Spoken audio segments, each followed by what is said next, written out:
தமிழ் பஞ்சாங்கம் பிப்ரவரி 13, 2025 மாசி 1 நட்சத்திரம் மாலை 9:07 வரை மகம். பின்னர் பூரம். திதி மாலை 8:22 வரை பிரதமை. பின்னர் துவிதியை. நல்ல நேரம் காலை 11 மணி முதல் 12 மணி வரை. கௌரி நல்ல நேரம் மாலை 6:30 முதல் 7:30 வரை.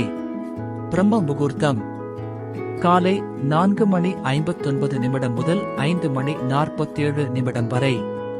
ராகு காலம் பகல் 1:49 முதல் 3:16 வரை.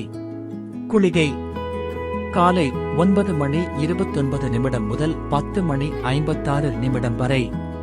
யமகண்டம் காலை 6:35 முதல் 8:02 வரை. சந்திராஷ்டமம் உத்திராடம் திருவோணம். நன்றி, வணக்கம்.